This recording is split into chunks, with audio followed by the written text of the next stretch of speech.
The morning air in Seoul carried the smell of street food and exhaust fumes.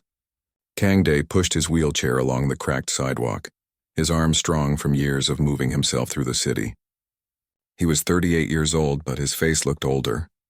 War did that to people? His home was under the highway overpass in a spot between two concrete pillars. A blue tarp kept the rain off and a sleeping bag lay rolled in the corner. Everything he owned fit in 2 plastic boxes. It was not much, but it was his. Kang Dae had been a soldier once. A good one. He served in the Special Forces during the Proxima War, when humanity first fought among the stars.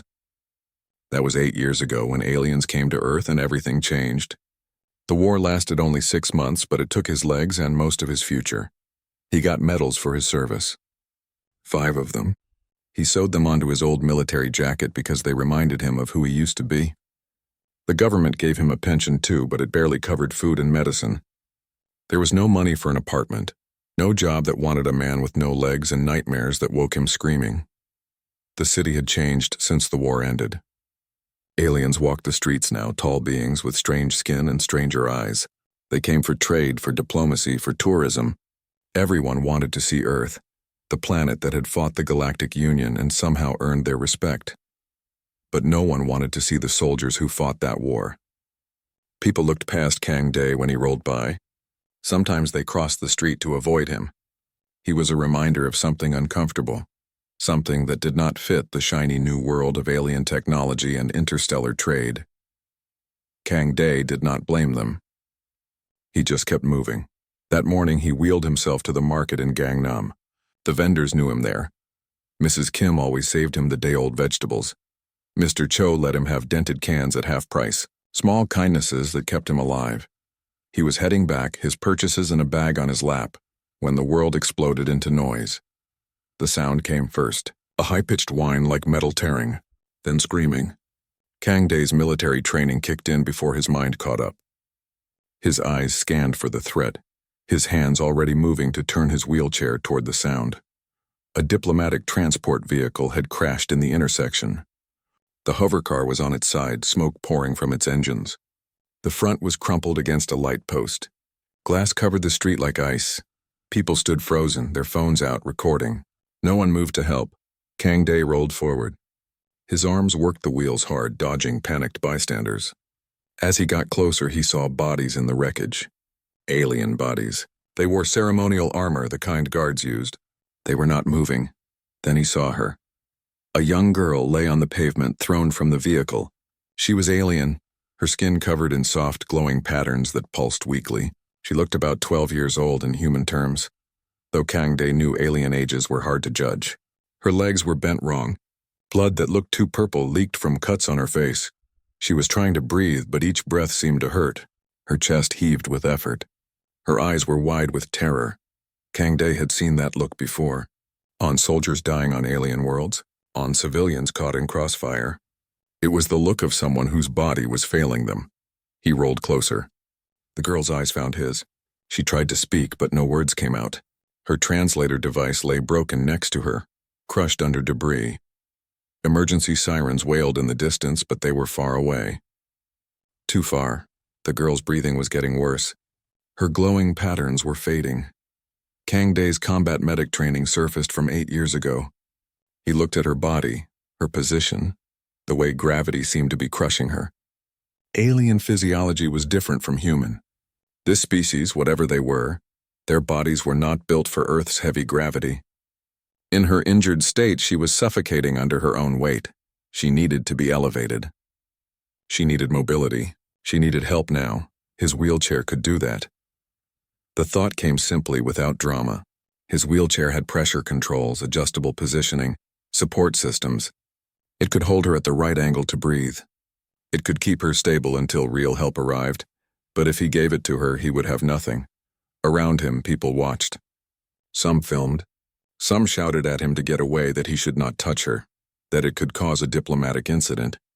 One woman yelled that he was a crazy homeless man harassing an alien. Kang Dae ignored them all. He looked at the girl, at her fading light, at her terrified eyes. He had made harder choices in the war. He had held positions alone so his unit could retreat. He had carried wounded men through enemy fire. He had given everything once before, he could do it again. Kang Dae moved his wheelchair next to the girl. His hands worked quickly, unlocking the safety straps. He pulled himself out of the seat, his body dropping heavily onto the pavement. Pain shot through his stumps where his legs used to be, but he pushed it aside. The girl watched him, confused. Kang Dae pointed at the wheelchair, then at her. He made lifting motions, trying to explain. The girl's eyes widened with understanding. She shook her head, but Kang Dae was already moving. He dragged himself around her, checking for spinal damage the way he had been trained. Her alien spine seemed intact, just badly bruised. He positioned the wheelchair, then carefully, so carefully, he helped lift her into it. She weighed almost nothing, her alien body light despite the gravity crushing her. He adjusted the seat, raising it, tilting it back. Her breathing eased almost immediately. The glow in her skin brightened slightly. Kang Dae showed her the controls. She was smart, learning quickly despite her pain. He gave her his jacket too, draping it over her to shield her from the cameras and the stairs. She reached out with one trembling hand and touched his arm. Her fingers were cool and smooth. She looked into his eyes, and something passed between them. Understanding, gratitude, recognition. She saw the medals on his jacket before he covered her. She saw the scars, the calluses, the tattoos that marked him as military. Her eyes changed then. Warrior recognized warrior, even across species. The ambulances arrived. Medics rushed forward. They took the girl, wheelchair and all, loading her into a vehicle. She looked back at him once, her hand raised in what might have been a wave or a salute. Then she was gone. Kang Dae sat on the pavement, surrounded by broken glass and spilled groceries. His wheelchair was gone. His jacket was gone. His hands were scraped and bleeding from dragging himself on the rough concrete. People were already leaving, bored now that the excitement was over. No one asked his name. No one said thank you. No one helped him up. Kang Dae looked at his hands. He looked at the blood on the pavement. He looked at the long distance back to his overpass home. Then he started crawling. The concrete was hot under Kang Dae's palms. Seoul in summer was brutal, and the pavement held the heat like a stove. His hands were already raw from the crash site, and now every push forward opened the cuts wider. He had crawled before. In the war, when his legs were blown off, he crawled through mud and blood for 2 kilometers to reach his unit. He could do this. It was only 5 kilometers to the overpass. Only 5. People walked past him. Some looked down with pity. Others pretended not to see. One businessman stepped over him without breaking stride, his expensive shoes inches from Kang Dae's face. A teenager laughed and took a picture. Kang Dae kept moving. Left hand forward drag. Right hand forward drag. His stumps scraped against the ground even though he tried to keep them elevated. The phantom pain was bad today. His brain kept screaming that his feet hurt, his ankles hurt, his knees hurt. But there was nothing there to hurt. The first kilometer took an hour. His arms were shaking. Sweat poured down his face and stung his eyes. He stopped in the shade of a bus stop to rest. An old woman sat on the bench. She looked down at him with kind eyes. "Do you need help?" Kang Dae shook his head. "I am fine. Thank you. Where are you going?" "Home, under the highway." The woman nodded slowly. She reached into her bag and pulled out a bottle of water. She set it on the ground next to him. "Be careful. The police have been clearing out the homeless camps." "I know," Kang Dae said. "Thank you for the water." The woman left, and Kang Dae drank half the bottle in one go. The water was warm, but it was the best thing he had tasted all day.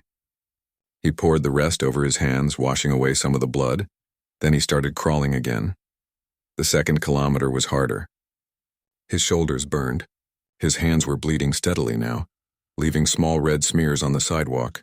People gave him wider space, not wanting to get too close. A police officer stopped him. "Sir, you cannot stay here.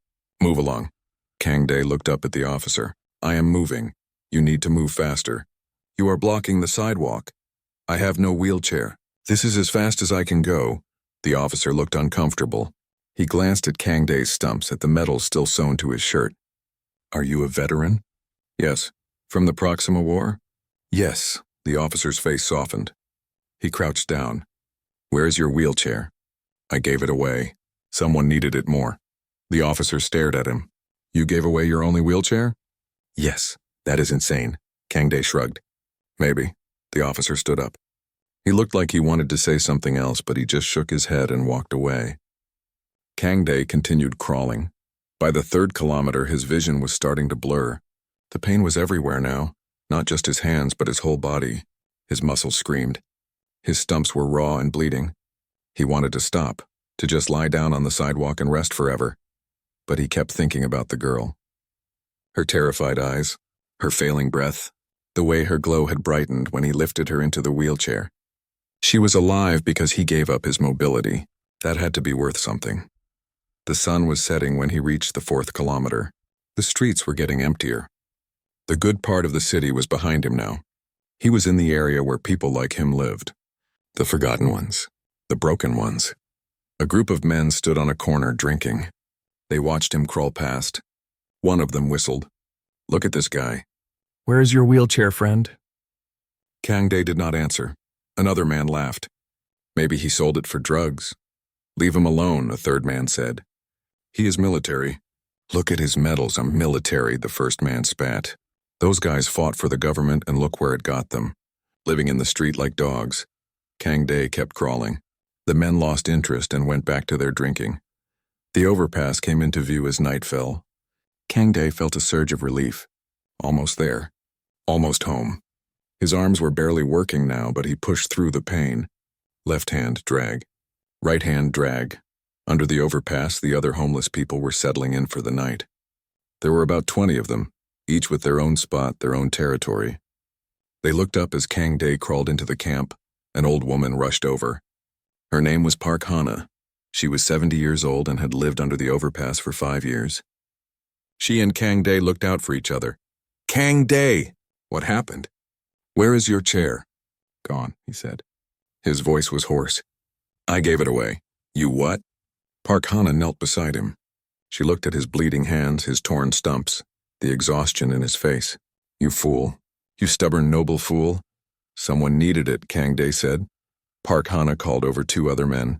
Together they lifted Kang Day and carried him to his spot between the concrete pillars. They laid him on his sleeping bag. Someone brought water. Someone else brought bandages.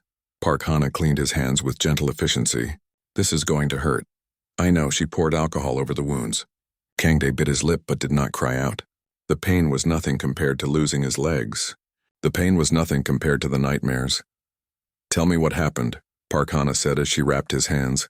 Kang Day told her about the crash, about the alien girl, about the choice he made. Park Hana listened without interrupting. When he finished, she sat back and looked at him. "You are a good man, Kang Day, too good for this world."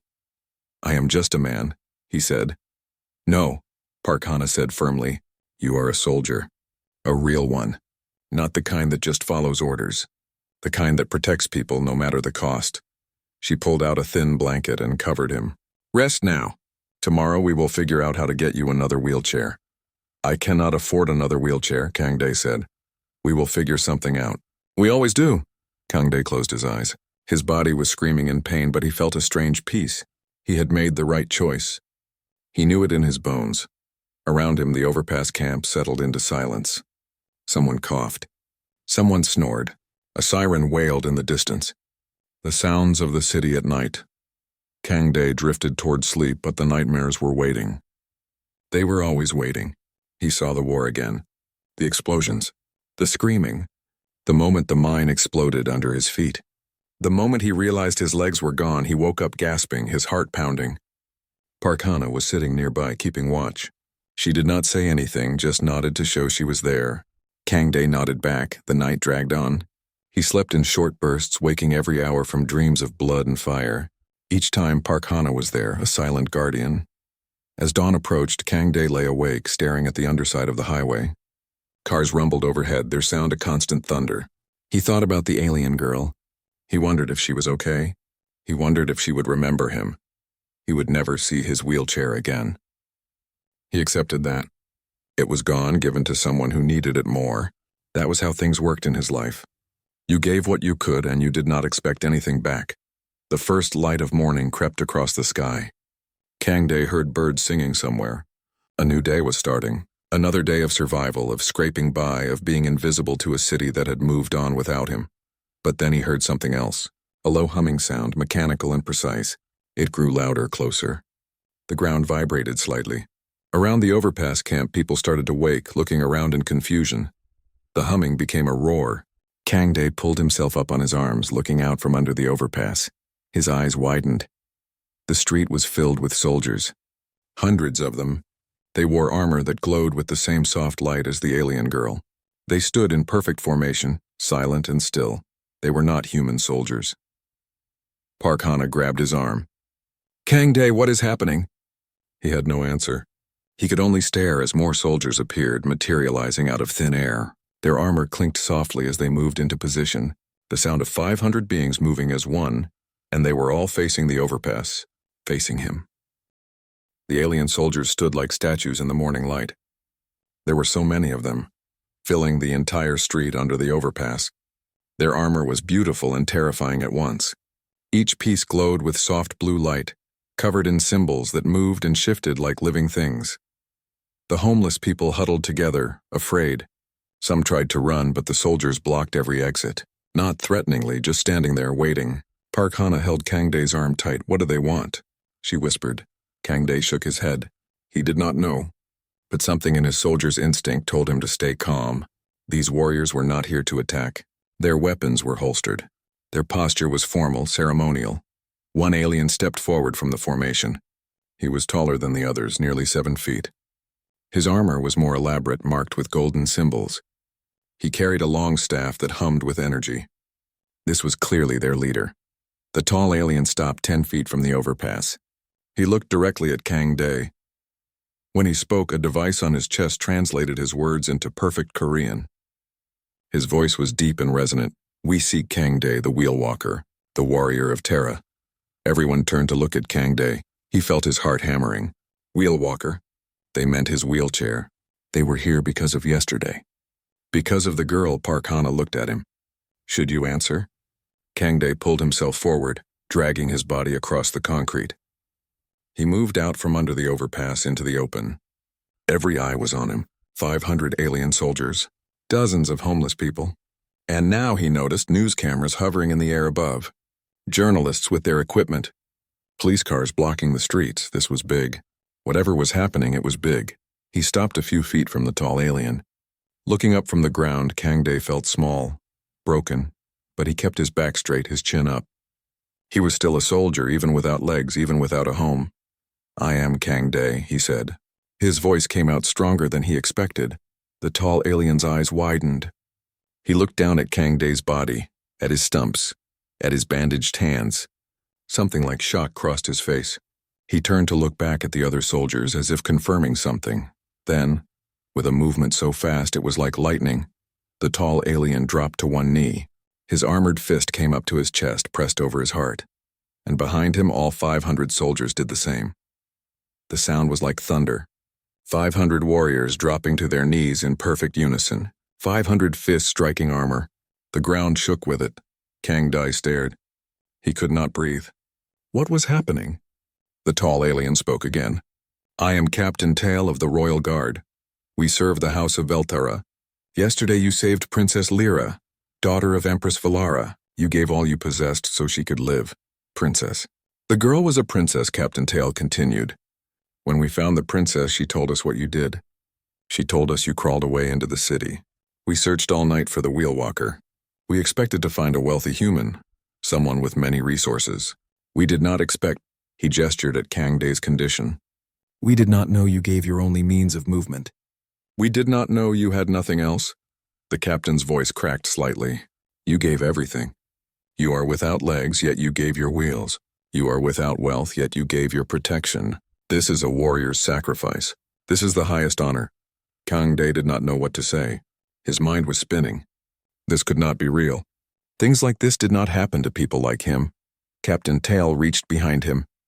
2 soldiers came forward, carrying a large metallic case between them. They set it down and opened it. Inside was something Kangday could not begin to understand. It looked like armor, but flowing and organic. Silver metal shaped like legs connected to a harness of light. The entire thing glowed softly, humming with power. "This is a neural interface exosuit," Captain Tail said. "Military grade. Used by our elite soldiers. It connects to your nervous system, responding to thought. It will not replace what you lost, but it will give you movement, strength, freedom. Captain Tell lifted the device carefully. This suit costs more than most of your cities. We do not give this lightly. But the princess insisted. She said you walked for her, so we must help you walk again. He placed the suit on the ground in front of Kang Day. We also bring a proclamation from Empress Valara herself. You are hereby named Kin Guardian to the royal house. You are under our protection. Any harm to you is harm to us. You are family now. Kang Day's throat was tight. He could not speak. Tears burned in his eyes, but he refused to let them fall. Not here, not in front of everyone. Captain Tal stood. The 500 guards stood with him, their movement precise and powerful. The princess lives because of you, Captain Tal said. Our house honors its debts. We will never forget what you did, Kang Day of Earth. The guards saluted again, fists to hearts. Then as one, they turned and began to march away. Their formation was perfect. Within minutes they were gone, vanished as quickly as they had appeared. Only Captain Tall remained. He knelt again, bringing himself closer to Kang Day's level. I am a soldier like you, he said quietly. I see your medals. I see your scars. I know what war costs. He touched Kang Day's shoulder gently. You may refuse our gifts. You may reject our protection. But please accept this truth, what you did was not small. It was not nothing. You saved a child at great cost to yourself. In our culture, in any culture, that is heroism. Kang Day found his voice. I just did what anyone should do. Captain Tail smiled. It was a sad smile. But most do not. Most walked past her. Most recorded her pain for entertainment. You acted. That makes you rare, he stood up. I will leave guards nearby out of sight for your protection. The media will come soon. Many will want to speak with you. If you need anything, call this. He placed a small device next to the exosuit. It will reach me directly. Wait, Kang Day said. The Princess Lyra, is she okay? Captain Tell's face softened. She is healing. Slowly, but healing. She asks about you every day. She will not use any mobility device except your wheelchair. She says it carries your honor and she will not disrespect it. He bowed, a formal gesture of respect. Then he walked away, disappearing into the morning light. Kang Day sat in the middle of the street, surrounded by the shocked faces of his fellow homeless people. The exosuit lay in front of him, gleaming and impossibly advanced. Park Hana came to his side. Her face was wet with tears. Kang Day, do you understand what just happened? He shook his head. He felt numb, overwhelmed. You are famous now, she said. Those cameras caught everything. By noon, the whole world will know your name. Kang Day looked at the exosuit. He reached out with one bandaged hand and touched it.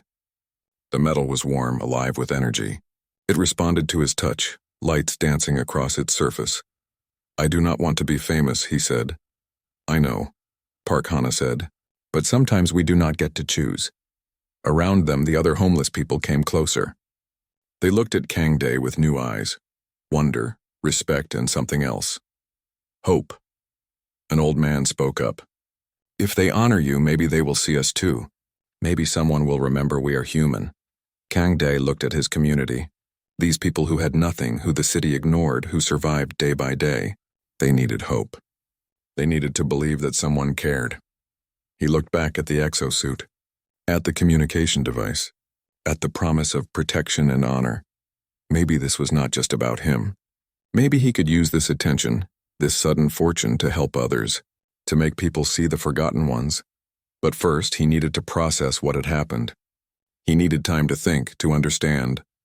A helicopter circled overhead. News cameras zoomed in. Police were setting up barriers, trying to control the growing crowd of curious onlookers. Park Hana helped pull Kang Day back under the overpass, away from the cameras. Others formed a protective circle around him. For now, he was safe among his people. But the world had changed, and Kang Day's life would never be the same. By midday, the world knew Kang Day's name.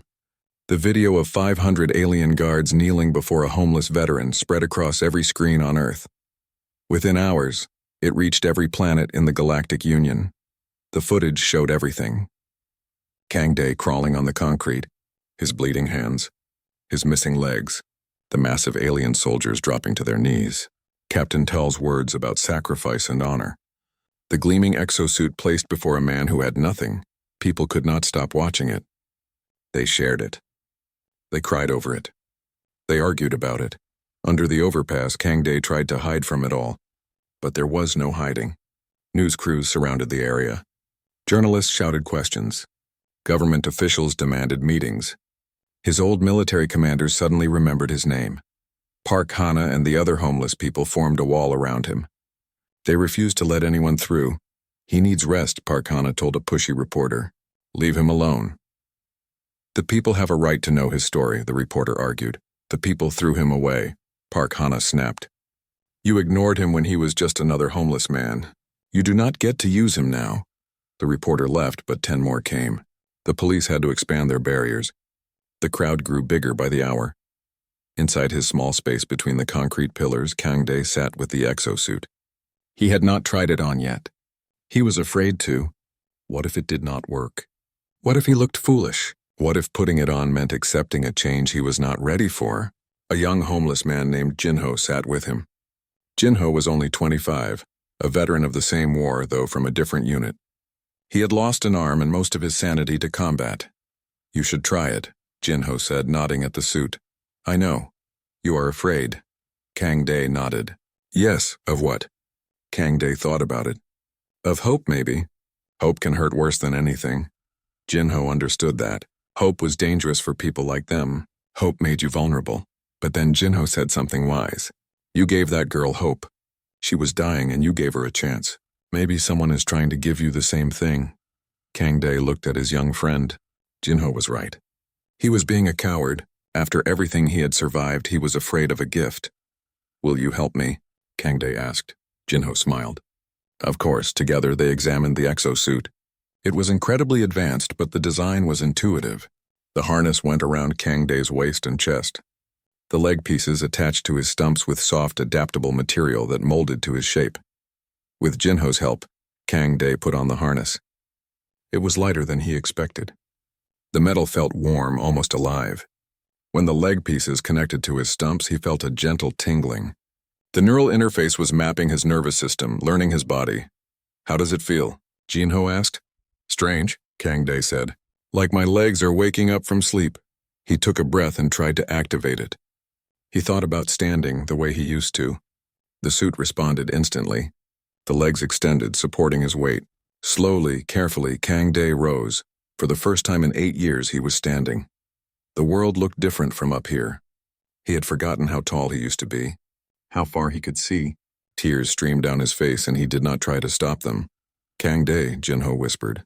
"You are standing." "I know," Kang Day said. His voice broke. "I know." He took a step. The suit moved perfectly, responding to his thoughts as naturally as his old legs once did. Another step, another. He was walking. Actually walking. Park Hana came around the corner and stopped dead.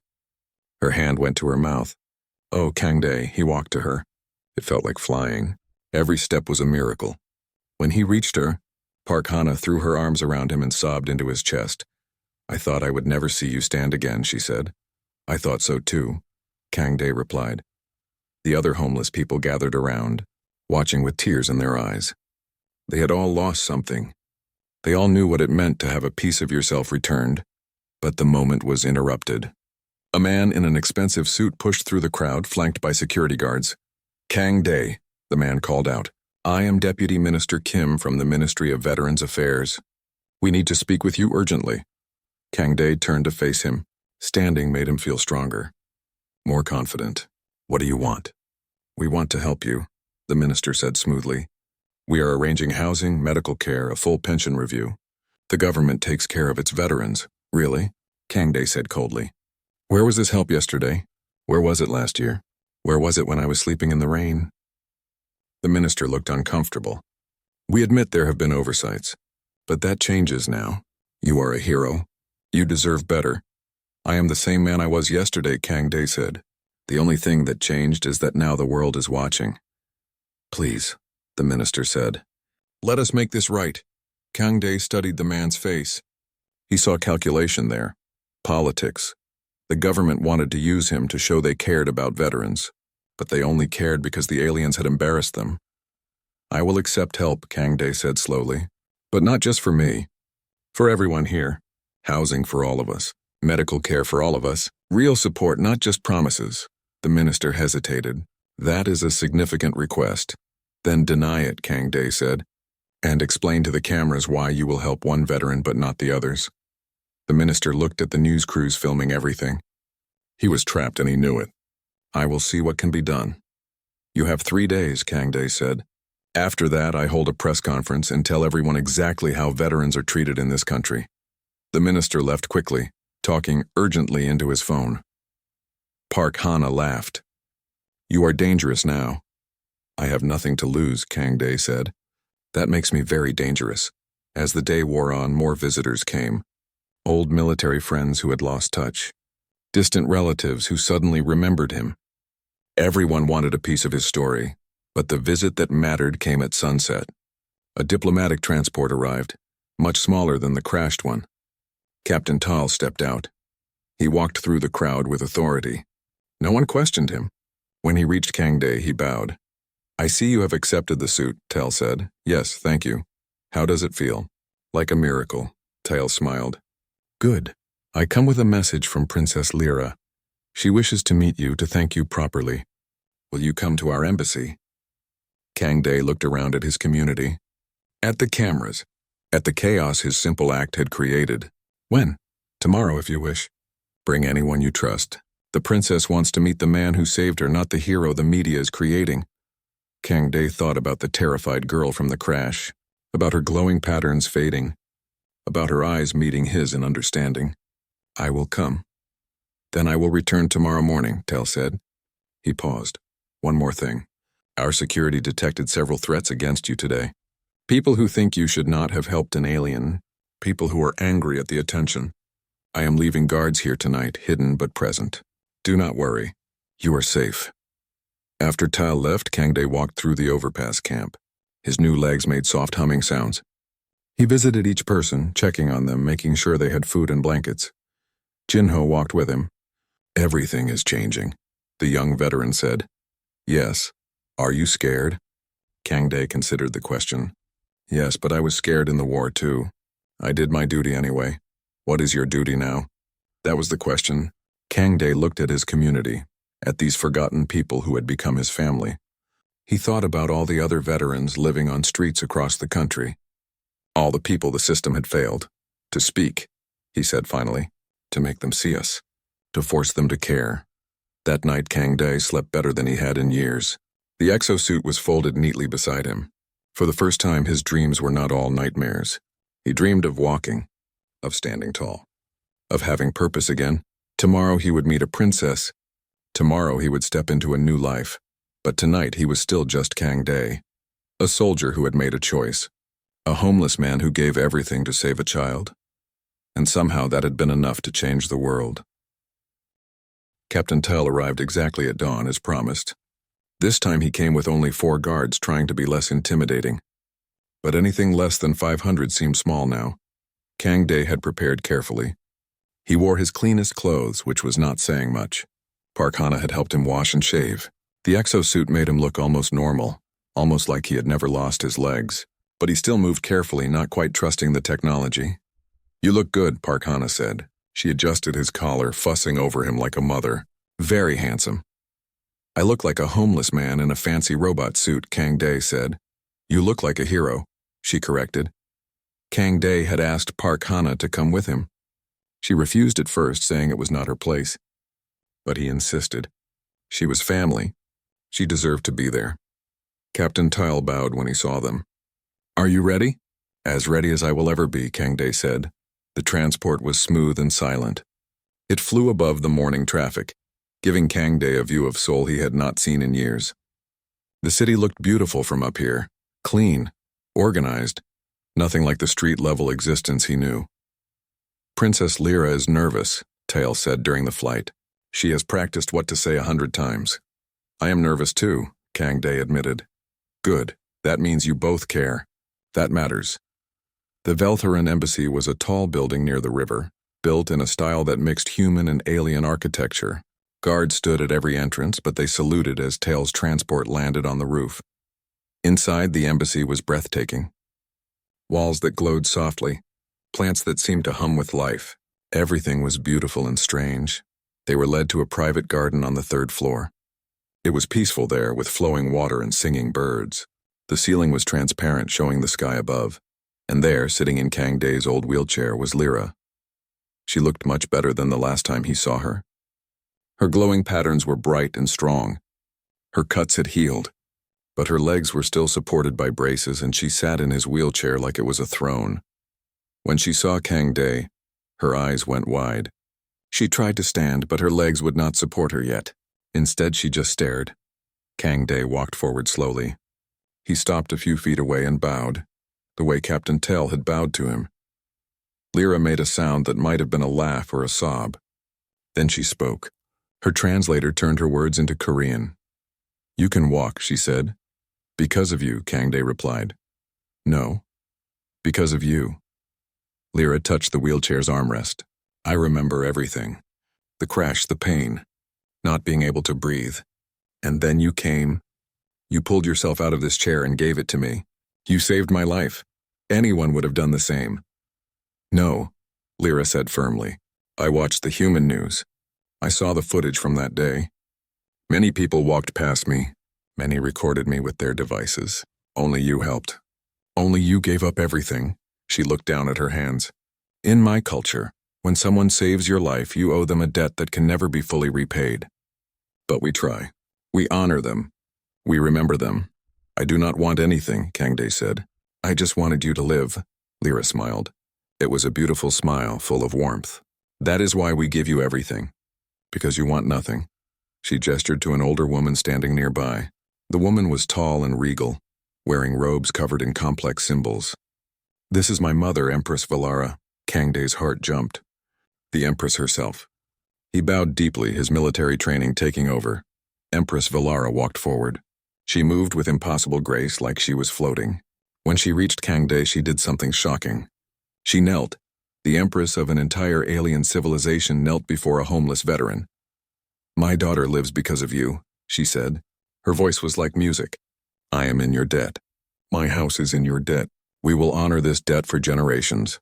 "Please stand," Kang Dae said, uncomfortable. "You do not need to kneel." "I do," Valara said. "Because you knelt for her. You crawled for her. You gave up your ability to move so she could breathe. That is a mother's sacrifice. I understand it completely." She stood, and Kang Dae saw tears in her eyes. Alien tears that glowed like liquid light. "I have been Empress for 60 years, Valara said. "I have commanded fleets. I have negotiated treaties. I have made decisions that affected billions. But I have never felt as powerless as I did when I heard my daughter was dying on a foreign planet, and I could do nothing to save her." She touched Kang Dae's face gently. "You did what I could not. You were there. You acted. For that I can never thank you enough." Kang Dae did not know what to say. These were not politicians speaking empty words. This was a mother's genuine gratitude. It was overwhelming. Park Hana stepped forward. "Your Majesty, I am Park Hana. I have known Kang Dae for 3 years. He is a good man. A humble man. All this attention makes him uncomfortable." Valara smiled at her. "I understand. We will not overwhelm him." She turned back to Kang Dae. "But there is something I must ask. Something important. What is it?" "Come with me." Valara led them deeper into the garden to a private sitting area. They all sat, even Lyra in the wheelchair. Servants brought drinks that tasted like flowers and sunshine. "I have been thinking about your world," Valara said. "About humans. We have been trading with Earth for 5 years. We have studied your culture. But I did not truly understand you until my daughter's accident." She sipped her drink. "We saw the recordings. We saw how many humans walked past my dying child. We saw them filming instead of helping. We thought humans were cold, selfish. Some are," Kang Dae said honestly. "But then we saw you," Valara continued. "We saw your sacrifice. And we learned about you, about your war service, about how your own people forgot you, about how you live with nothing yet you gave everything." She leaned forward. "That made me wonder. How many more are there like you? How many human warriors were cast aside after they served?" Kang Dae thought about Jinho, about the other veterans under the overpass, about the thousands living on streets across the country. "Too many. This troubles me," Valara said. "In Velteran culture, warriors are honored above all. They sacrifice for the people, so the people care for them forever. To abandon those who fought for you?" She shook her head. This is wrong. I agree, Kangday said. But it is how things are. It does not have to be, Valara said. She looked at him intensely. I want to propose something. An exchange program. Human warriors teaching Veltheran soldiers about your combat methods, your resilience, your ability to fight against impossible odds, and in return Veltheran healers and support staff helping traumatized human soldiers recover. She spread her hands. We have medical technology that could help your veterans. Therapy techniques developed over thousands of years. Resources to build proper support systems. Let us create a bridge between our peoples, built on mutual respect for those who serve. Kangday stared at her. You want to help human veterans? I want to honor them, Valara said. Because you honored my daughter? Because warriors deserve better. Because it is right. Why me? Kangday asked. I am nobody. I have no authority. You are exactly who we need, Valara said. You are a warrior. You understand the cost of service. You know what these veterans need because you are one of them. And most importantly, they will trust you. You are not a politician with pretty words. You are one of them. Parkhana squeezed Kangday's hand. She is right. The veterans will listen to you. Lyra rolled her wheelchair closer. Please say yes. Let me help you the way you helped me. Let me give you purpose like you gave me life. Kangday looked at all of them. At the empress of an alien empire. At a princess who sat in his old wheelchair like it was precious. At his friend Parkhana who believed in him. At Captain Tell standing guard with respect in his eyes. A week ago he was just a forgotten man sleeping under a bridge. Now they were asking him to lead a program that could help thousands of veterans. It was insane. It was impossible. It was terrifying. Yes, Kangday said. I will do it. Lyra's face lit up with joy. Valara smiled with satisfaction. Parkhana hugged him tight. There is one condition, Kangday added. The program must help all veterans, not just the famous ones. Not just the ones with good stories. All of them. The ones with addiction problems. The ones with mental illness. The ones who are angry and broken. All of them. Agreed, Valara said without hesitation. And I want Parkhana to help run it, Kangday continued. She understands what it is like to have nothing. She knows how to really help people. Parkhana looked shocked. Kangday, I am just an old woman. You are the heart of our community, he said. I need you, Valara nodded. Both of you, then. We will provide resources, technology, support. You will provide understanding and connection. Together, we will build something good. They talked for hours, planning and discussing. Lyra showed Kangday the modifications she had made to his wheelchair, how she had added cushions and controls that made it easier to use. She talked about wanting to walk again, but not wanting to give up the chair because it reminded her to be brave. As the sun set, Kangday and Parkhana prepared to leave. Lyra rolled up to him one more time. Will you visit again? She asked. She looked young and vulnerable, just a child despite her royal status. Of course, Kangday said.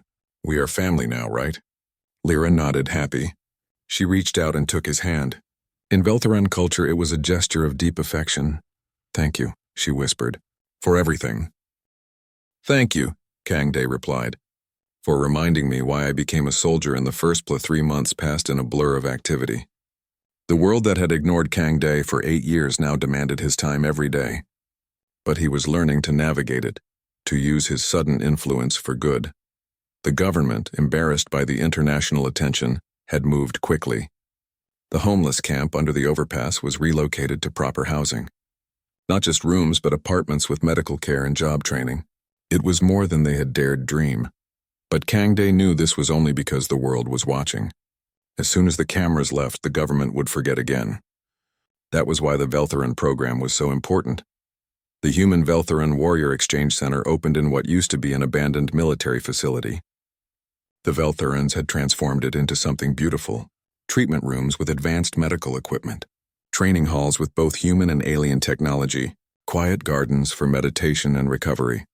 Parkhana had thrown herself into the work with fierce dedication. She organized everything, from meal schedules to therapy sessions. The veterans trusted her because she had lived among them, shared their struggles. Kangday spent his days split between the center and meeting with veterans across the country. He traveled in Veltheran transports, visiting the forgotten and broken. He told them about the program. He showed them his exosuit, proof that healing was possible. Many were suspicious at first, They had been promised help before only to be disappointed. but Kang Day was one of them. When he spoke about phantom pain, about nightmares, about feeling worthless, they knew he understood. Jinho was one of the first to join the program. His missing arm made him self-conscious, his trauma made him unpredictable. But at the center, Veltheran healers fitted him with a prosthetic that connected to his nervous system. It was not as advanced as Kang Day's suit, but it gave him back his independence. "I can hold chopsticks again," Jinho said one day, tears streaming down his face. He was eating lunch using his new arm to pick up food. Such a simple thing, but it meant everything. The exchange worked both ways.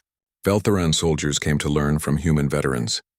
They studied Earth combat tactics, survival techniques, the stubborn refusal to give up that defined human warriors. Captain Tyle led the Veltheran contingent. He spent hours talking with the veterans, asking questions about battles and strategies. The humans respected him because he treated them as equals, as fellow warriors. One evening, Kang Day found Tyle and an old veteran named Guan sitting together comparing scars.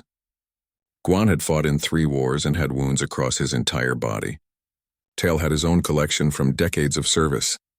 "Your people fight with less technology," Tyle was saying, "yet you achieve incredible victories." "How?" Guan laughed, a rough sound. "We are too stupid to know when we are beaten. We just keep fighting until we win or die." "That is not stupidity," Tyle said seriously. "That is will. That is the most powerful weapon in the universe." Watching them, Kang Day felt something he had not felt in years. Pride. These men had given everything for their people. They deserved to be honored, to be remembered. Finally, they were getting what they earned, but not everything was easy. There were protests outside the center.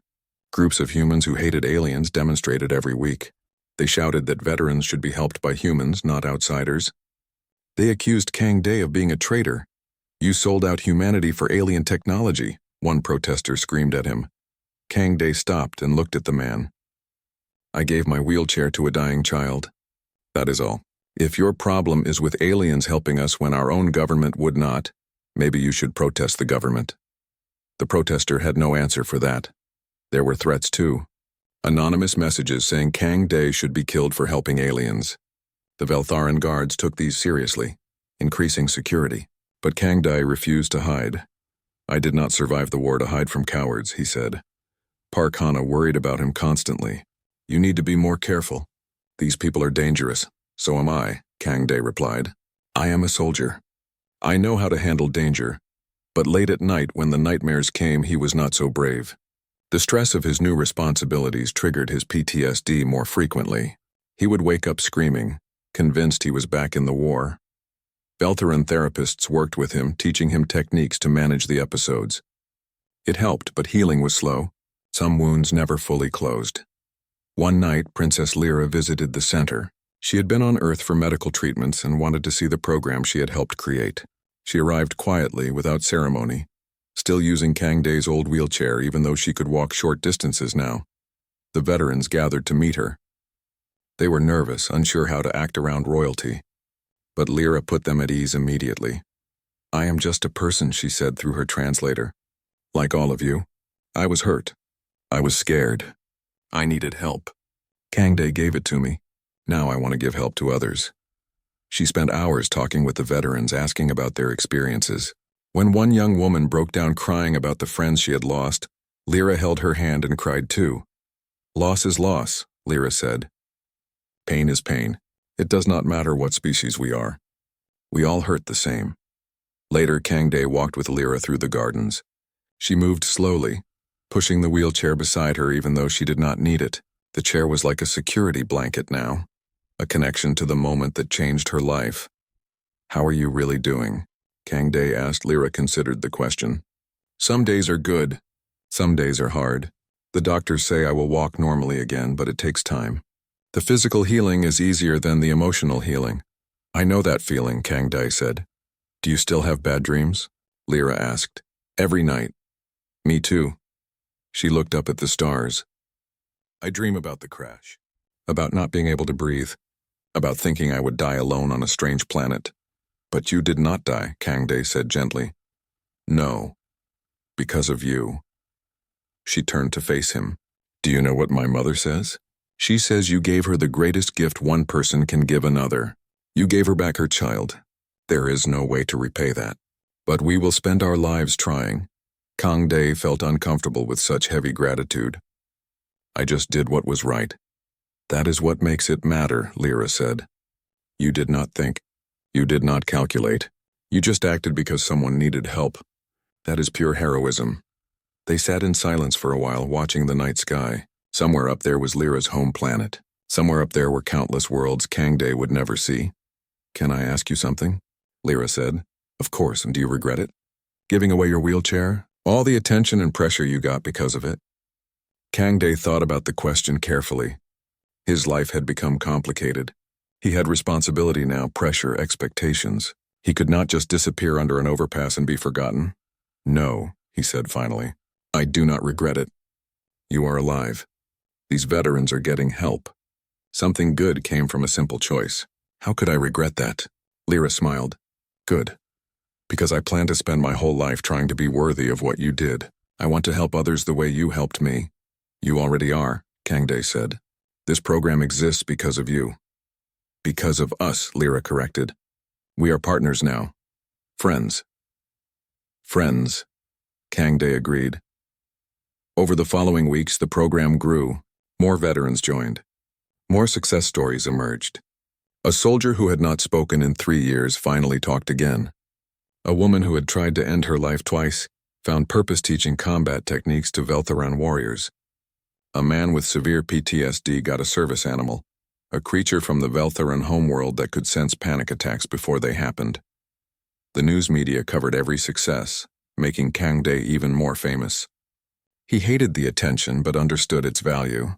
Every story brought more funding, more support, more awareness.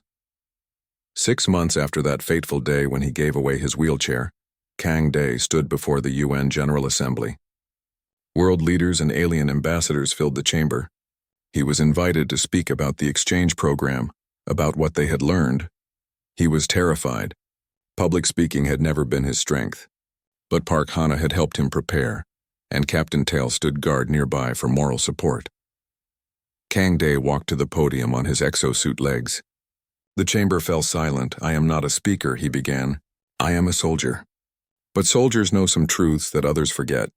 We know that war costs more than money. It costs lives, and for those who survive, it costs pieces of their souls. He paused, making eye contact with the audience. For 8 years, I lived under a bridge. I was forgotten. My service did not matter. My sacrifice was invisible. I was one of thousands, and we suffered in silence. Then I made a choice. I gave my wheelchair to a dying child. I did not know she was a princess. I did not know what would happen next. I just saw someone who needed help, and I had something that could help her. That one choice changed everything. Not because I am special, but because it reminded people that we exist, that we matter, that warriors who gave everything deserve more than abandonment. He gestured to the Veltharan section. These beings, these aliens that some of you fear and hate, they showed humanity something we had forgotten. They showed us how to honor service, how to care for warriors, how to turn sacrifice into something meaningful. His voice grew stronger. The program we built 1 year after the accident, Seoul held a special ceremony. The mayor announced they would build a monument to commemorate what the city now called the Day of the Wheelchair. It was a terrible name, but the sentiment was genuine. The monument would stand near where the accident happened at the intersection in Gangnam. Kang Dae had been asked to help design it, but he kept his input simple. He wanted something that honored all acts of sacrifice, not just his own. The sculpture was finished on a warm spring morning.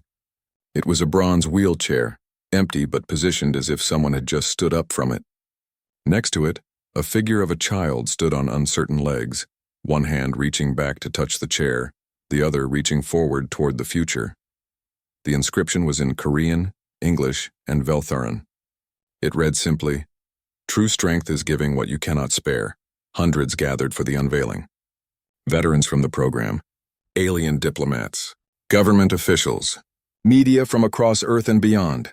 But Kang Dae insisted the seats closest to the monument go to homeless people, to those still struggling, still forgotten. Princess Lyra was there, standing now without support. Her rehabilitation had been successful. She could walk, run, even dance. But she still kept Kangdae's original wheelchair in her room on the Veltheran homeworld. She said it reminded her to never forget where she had been. The ceremony began with speeches from politicians. Kangdae barely listened. He had heard enough empty words to last a lifetime. Instead, he watched the people in the crowd. He saw Jinho, confident now, working as an instructor at the center. He saw Park Hana, who had become the heart of the program, loved by every veteran who came through. He saw Captain Tal, who had become a true friend, someone who understood what service meant. When it was Kangdae's turn to speak, he kept it short. A year ago, I was homeless and forgotten. Today I stand before you with purpose. But I am the same person. The only thing that changed was that someone gave me a chance to matter again. He gestured to the monument. This statue is not about me. It is about every person who makes a hard choice to help someone else. It is about every veteran who gave everything and got nothing. It is about remembering that we are measured not by what we keep, but by what we give.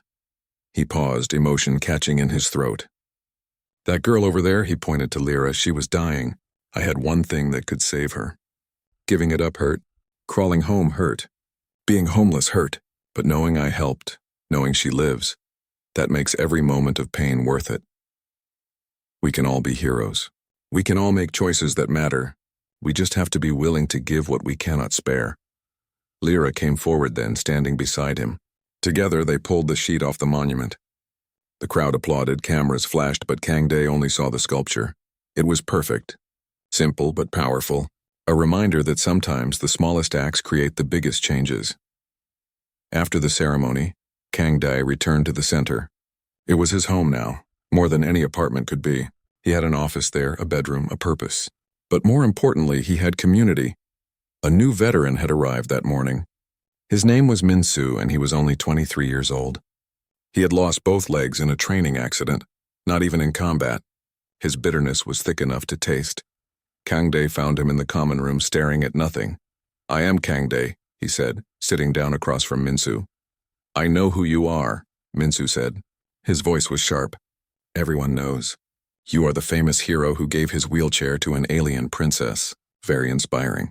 Kangdae heard the sarcasm. He had felt that anger himself. I was not always a hero. For 8 years I was just a forgotten man with no legs living under a bridge. Minsu looked at him properly for the first time. Really? Really? I lost my legs in war. Got some medals. Got abandoned by everyone who promised to care for me. I slept in the rain. I ate from trash cans. I wanted to die most days. What changed? Minsu asked. I made a choice, Kangdae said. Not the wheelchair thing. Before that, I chose to keep living. To keep trying. To believe that maybe tomorrow would be different than yesterday. That is easy to say now that you are rich and famous. I am not rich, Kangdae said. The Veltherans offered me money. I refused it. I take a small salary from the program, enough to live on. That is all I need, he leaned forward. Listen, Minsu. I am not going to tell you that losing your legs is not terrible. It is. I am not going to say the pain will go away. It will not. I am not going to promise that life will be easy. It will not be. Then what are you saying? I am saying you have a choice. You can let this destroy you, or you can let it change you into something different, something maybe even better than you were before. Minsu laughed bitterly. Better? I am half a man now. Kangdae stood up and walked across the room. His exosuit moved smoothly, making almost no sound. He picked up a heavy training weight, lifted it easily, then set it down. This suit makes me stronger than I was before I lost my legs. I can walk farther. I can stand longer. But the real strength is not in the suit. It is in here. He tapped his chest. It is in choosing to keep going when everything says to quit. That is what makes us human. That is what makes us warriors. Minsu was quiet for a long time. Then he asked, will I get a suit like yours? Maybe if you need it. But first, let us work on healing the parts of you that are not physical. The anger, the fear, the feeling that you are worthless. That is where real recovery starts. I do not know if I can do that. You do not have to know. You just have to try. That is all any of us can do. Try. Minsu nodded slowly. It was not acceptance, not yet. But it was a start. Over the following months, Kangdae watched Minsu transform. It was slow and painful with many setbacks, but gradually, The angry young man found purpose. He started helping other new arrivals. He learned to use a prosthetic. He even started smiling occasionally. The program continued to grow. More centers opened in other countries. The Veltharan model of honoring warriors spread across Earth. It was not perfect. There were still homeless veterans. There were still systems that failed. But it was better than before. Kang Day continued his work, but he made time for the important things too. He visited Lyra whenever she came to Earth. They had become close friends bound by the moment that changed both their lives. He spent time with Park Hana, helping her run the center. She was getting older, slower, but her spirit was as fierce as ever. She had saved him in many ways, and he made sure she knew how much she mattered. He trained with Captain Tell, learning Veltharan combat techniques and teaching human strategies. Their sparring sessions became legendary at the center, drawing crowds of both species to watch. But most importantly, he spent time with the veterans. Every single one who came through the program, Kang Day made time to speak with them personally. He remembered their names. He learned their stories. He made sure they knew they mattered. One evening, 2 years after the accident, Kang Day sat in the center's garden. It was peaceful there with the sound of water and birds. His exosuit was off, folded neatly beside him. Sometimes he liked to sit without it to remember where he came from. Jinho joined him, sitting on the bench. Thinking deep thoughts? Just remembering, Kang Day said. The old days? Under the overpass? Yes, and wondering what would have happened if I had not been there that day. If someone else had helped Lyra, or if no one had. But you were there, Jinho said. That is what matters. You were in the right place at the right time and you made the right choice. Kang Day smiled. I suppose so. I still do not feel like a hero, though. I just feel like someone who did what anyone should do. That is what makes you a hero, Jinho said. Real heroes do not think about being heroes. They just do what is right. They sat in comfortable silence for a while, watching the sunset. Kang Day thought about his journey. From soldier to homeless man to unexpected hero to leader. It had been strange and difficult and beautiful. His life had meaning now. Purpose. He helped people. He made a difference. But more than that, he had proven something important. He had proven that one person's choice could change the world. Park Hana came out to the garden. Kang Day, there is someone here to see you. He put on his exosuit and followed her inside. In the lobby stood a young woman, maybe 19 years old. She was in a wheelchair, looking nervous and determined at the same time. Can I help you? Kang Day asked. The young woman took a deep breath. My name is Yoonji. I lost my legs in a car accident 6 months ago. I have been living with my family, but I feel like a burden. I heard about this place, about you. About how you gave your wheelchair to someone who needed it even though you needed it too. She looked down at her hands. I do not know if I can be that strong, but I want to try. I want to learn how to live with this. How to find purpose again. Can you help me? Kang Day felt something warm bloom in his chest. This was why he did this work. These moments when someone asked for help, when someone chose to keep fighting. Yes, he said. We can help you. Come, let me show you around. As he gave Yoonji a tour of the facility, introducing her to staff and other veterans, Kang Day felt at peace. His journey had been hard. The nightmares still came. The phantom pain still hurt. Some wounds never fully healed. But he had found his place in the world. He had found a way to turn his own suffering into something that helped others.